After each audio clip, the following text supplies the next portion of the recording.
Welcome to this episode of Eureka. We are at the Saffron Bowl of Kashmir, Pampur, and we are with us Professor Firdous Nehvi.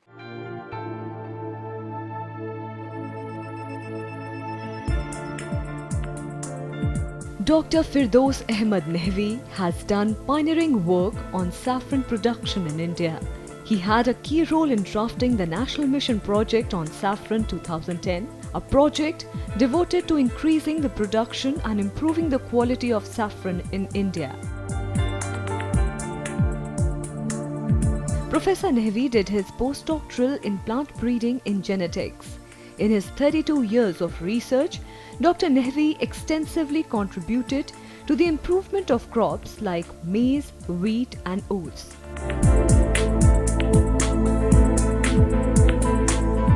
Dr. Nehvi represented India at various international conferences. He has won many national and international awards for research and extension activities. Most important among these is the FAO Rome awarded certificate. Thank you for coming into the show, and I'm sure saffron is going to create a lot of interest among our audience. Let me start with one of the simplest questions about saffron, which is in the mind of everybody. Anyone who comes to Kashmir would like to buy a gram of saffron. And some people say that if you weigh a jumbo jet, the jumbo jet equivalent saffron will cost more than the jumbo jet. Why is it so costly? Basically, first of all, I'd like to thank you for inviting me to the show. Thank you. I'm really interested in providing the information to the audience about the saffron and what we are doing in the saffron. With regard to your first question related that why it is a costly spice, first of all, you can see that it is a price spice because it is grown only in the J&K part of the India. Okay. And that too, it is because of the peculiar climatic conditions that you get, that is a temperate climate that you cannot see in else parts of the country. Correct. And secondly, that why it is costly in the sense because it's basically if you purchase 1 gram of saffron, say 200 rupees, the input cost is 150 or 160 rupees. That means maximum he will be having earning of 40 rupees a gram. Okay. And that too for making 1 kg of saffron, he has to pick 1,60,000 or 2 lakh flowers. Interesting. Before we continue talking about saffron, I'm just curious. You went into agriculture, agriculture research. How did this happen? What motivated you into go into agriculture? Basically, I had a passion for developing the flowers at my home. Okay. And ultimately, it ended up in agriculture because my brother, elder brother, he was doing agricultural engineering in PA Ludhiana, and that attracted me towards the agriculture. So basically, your elder brother was doing, and then you got basically, and secondly, I had a passion for the plants, not exclusively to the agriculture. I had a passion for the for the flowers as well as the plants, and that helped me. So, which means that basically, when you were a young kid or a school-going kid, you used to grow plants in your house. Yeah, definitely. I'll give you one story. I was in the 5th grade. We were in the assembly. I was playing with the soil. Okay. And then teacher called me that you please get up. Okay. What are you doing with the soil? I told him just I am doing. He gave me a sermon that this is the soil, how much it is beneficial for you, how many plants it produces for you, it is the food that is getting. That sermon was in my mind for a pretty long time till I grew to a mature age. So, which means that the sermon that you got in assembly, that why you should value even a fistful of soil, sort of inspired you into growing plants. Yeah, definitely. That time I didn't take it so serious, but now I am grown up. I can really feel it. The sermon that was given to me when I was a 5th year boy, it valued in my life. Yeah. Actually, what kind of education you had? Just for our audience to understand, how does an agricultural scientist come into being? Yeah, basically one has to go for the graduation at the graduation level, then he has to go for the masters, then the doctorate. I did my doctorate in plant breeding and genetics. I am basically a plant breeder. Masters in the plant breeder, and then this is how I became the scientist. So you did your masters in plant breeding, and then after that you did a PhD in plant breeding and genetics. Yeah. Interesting. How did you land up in research?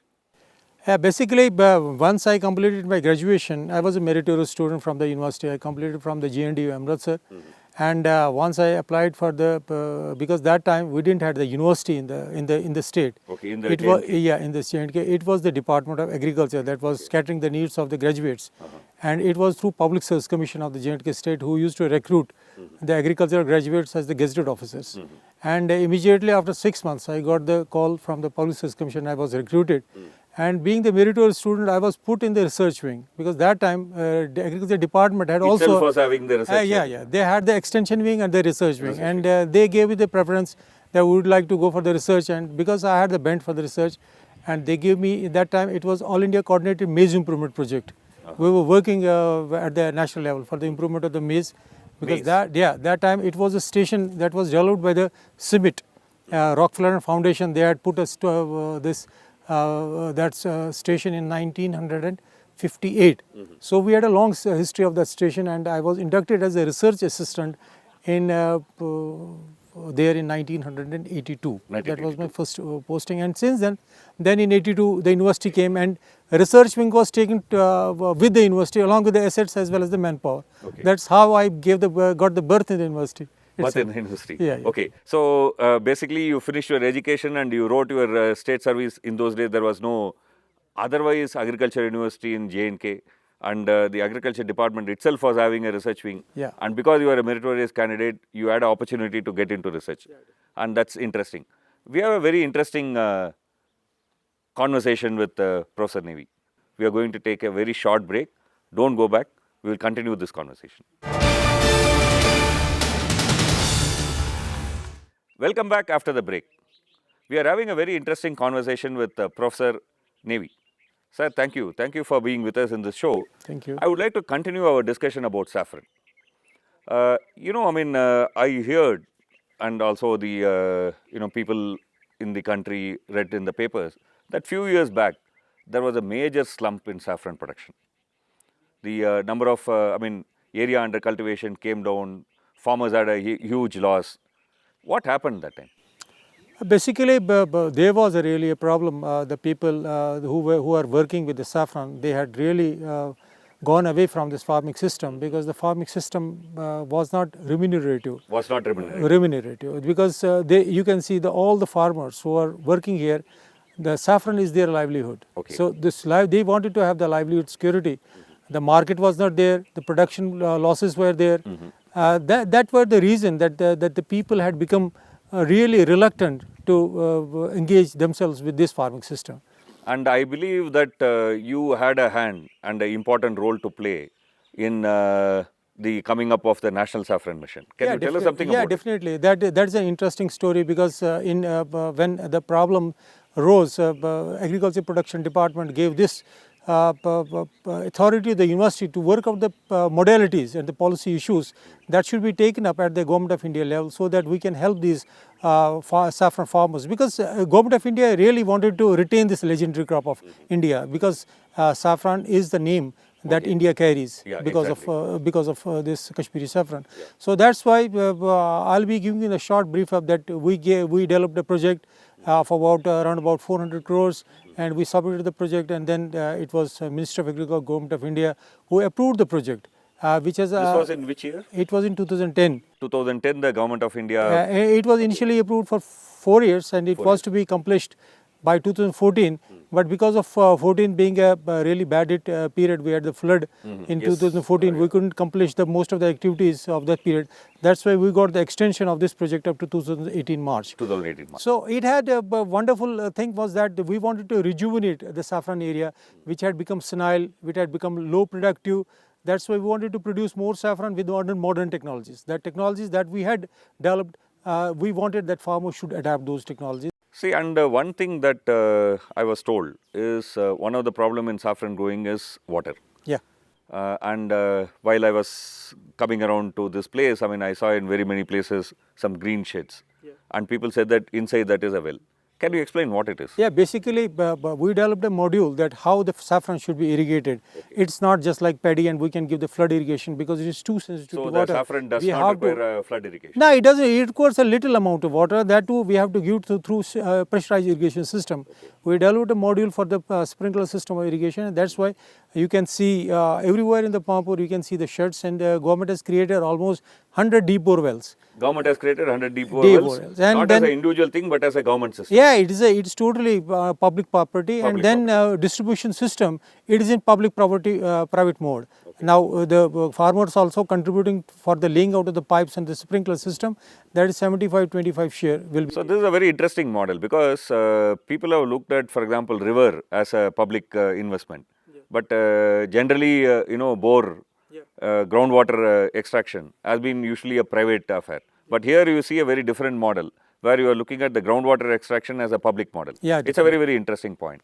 In addition to this, what other factors were there in the National Saffron Mission? Yeah, the biggest factor was that we are having the best quality in the world, but actually we lose the quality because of the traditional production system.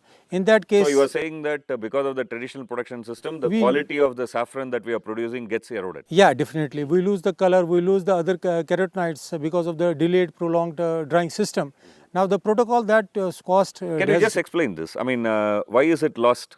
basically in the saffron. What do they do in traditional Yeah, system? basically we have the three compounds, chemical constituents in the saffron, that is crocin imparting color, saffronol imparting flavor, then picrocrocin imparting bitterness, Crocin imparting color, saffronol imparting the flavor. and picrocrocin imparting the bitterness to the Bitterness, saffron. okay. These are basically the flavonoids, Okay, and these are the that's three what important components yeah, in yeah. the saffron. And these components give the property of the antioxidant property of the saffron. Okay. So we have to ensure that they are saved in Retained as it the retained in the product.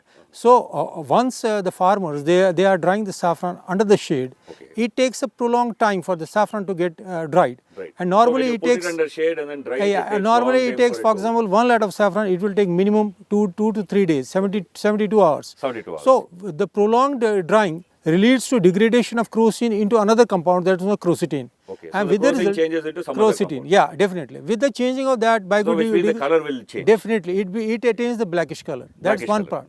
And the second part is that we are not able to retain the flavonoids like saffronol and picrocrocin with the prolonged shading. That's why we have developed these vacuum dryers, solar So dryers, basically, to hot air retain dryers. this flavor and the color, you have developed a new technology. Yeah, definitely. What is that new technology? Technology is that after picking of the flowers within 10 hours after picking, you have to ensure the quick drying. That So if you actually dry it within 10 hours of picking, Yeah. then you retain the most of it. we retain 100% of it. 100%. 100% of it. What the nature has given to us, for which the Kashmiri saffron is famous in the Famous, world, oh. I am confident that we retain 100%. 100% of it you can retain if you dry it within 10 minutes. Yeah, I mean, within 10 hours. And with every graduation in our delay in the, say, up to 24 hours, 36 hours, there is gradual decline in our quality. So what are the technology that you have developed which will dry it within 10 hours? Technology is simply that we have to collect the flowers, and that too, it should not be more than 2-day old flower. Okay. And then immediately after taking to the home, we have to ensure that we separate the stigma immediately within 10 hours, and after that we have the hot air dryers, or we have the solar dryers, or we have the electrical dryers, where they can put the produce depending on the quantity of the produce he has with him, and that's why we have devised the products. For example, for big producers, we have the vacuum dryers. For the small producers, we have the electrical or the solar So dryers. for big producers you have a vacuum dryer, and a yeah. small producer we you have have the vacuum electrical or the solar or electrical dryers. Solar electrical So ultimately, he can dry it within 15 minutes. He can dry his lot. It's And all with yeah, definitely. And then we have developed the technology how he has to preserve it, so that is storage. Now all this thing has been put as a model. Put as The a model will be coming as a saffron spice park that is coming up. saffron spice pot. Yeah, that is coming up under National Saffron Mission. It is National Horticulture Board which is now doing the civil part of that. We have completed all the. So very soon this Pampur Yeah, is going to have definitely. a national spice park. Yeah, it will have the one hall, big hall, that is having a processing hall. While the farmers can come with their produce, they can open the remove the stigma there. Then it has a drying unit. I was told something very interesting here, like Iran, which is also one of the another country which is majorly producing saffron, is having a very different method of processing the saffron. I mean, they don't do it individually at house. Yeah, yeah. Can you explain what it is and how it is better? Basically, saffron is sensitive to handling. Because it is a food grade material, and we have to pass through a series of food safety certifications. So one thing is there, the removing of stigma, it has to be hygienic, then drying is to be hygienic. That's why Iran, producing a huge quantity of saffron, they have a wonderful industrial backup support. Industrial backup support. They are going for, just like we have a tea garden system, we are going for the contract farming. That means the company wala comes and he takes the fresh raw produce to the company, and then it is the baby of that particular company to process and ultimately market that produce. Same way Iran is doing. They are purchasing the raw flowers from the flowers. Only the farmer is picking the flowers. Then it is not the baby of the farmer to process the flowers. It is the baby of that particular industrialist with whom he is patched, and he is getting the rate as per the kg of the flowers, fixed as per the recovery and all that. And that's how when say you are processing saffron under controlled conditions, under hygienic conditions, your product will be best quality. So, which means that in this method, we can also develop some kind of agro industry. Yeah, definitely. So, which means that the rural industrialization can also be part of it. I mean, Now, that is a model which is coming up here. Saffron Spice Park will be there. It will be linked with some societies, because we have some cooperative society, 3-4 societies.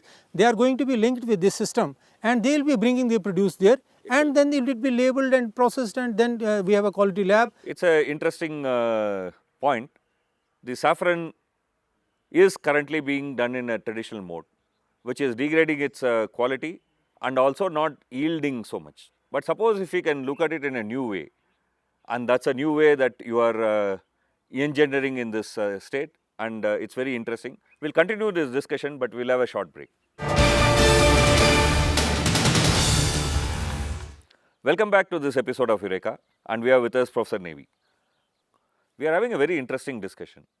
We asked him about why saffron is so costly and what they are doing to arrest the degradation of saffron cultivation that is seen in the last few years. We had a very interesting discussion. Let's continue this discussion.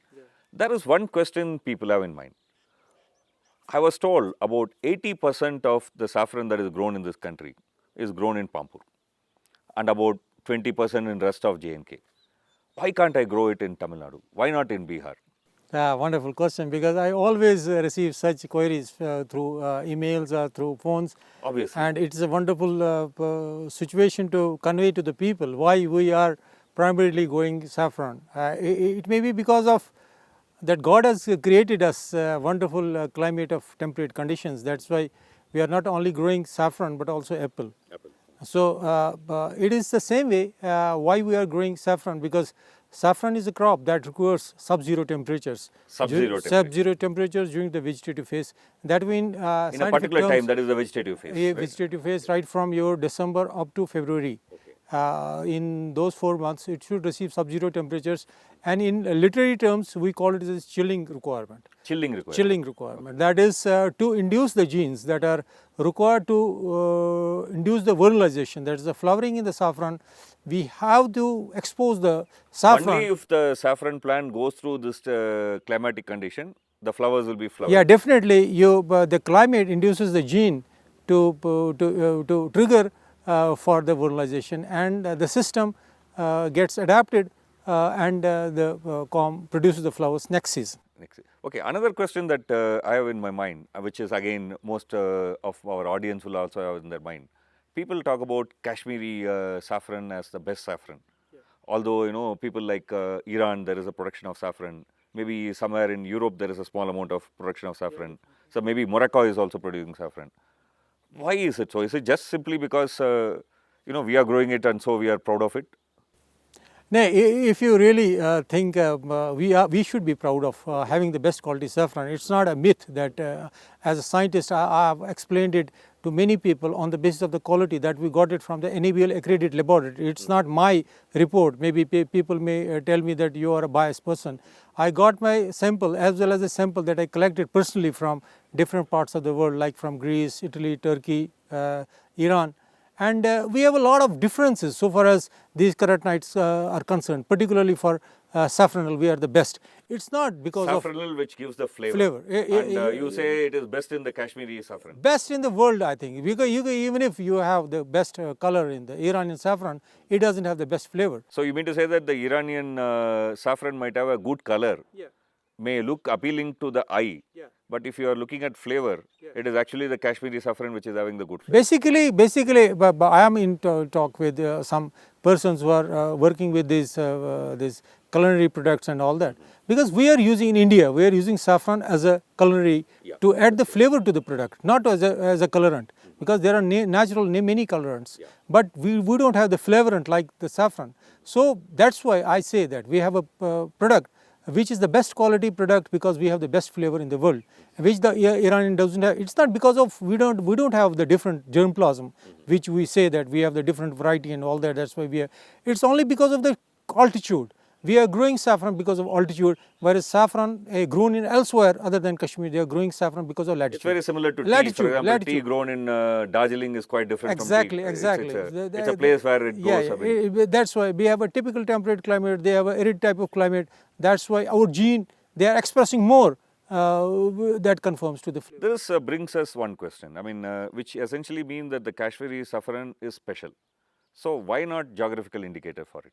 Yeah, basically for seeking the geographical indicators, we should have the sufficient data available for that. And one data which were lacking was the karyotype, about the chromosome structure that would give us the idea that our saffron is different from other. So which means that studying at the molecular level. Yeah, at the cytological level, not at the molecular. At the cytological level, we confirmed that the chromosome length, overall chromosome length of the Kashmiri saffron is 3 times more as compared to the chromosome length elsewhere reported from Italy or from Iran.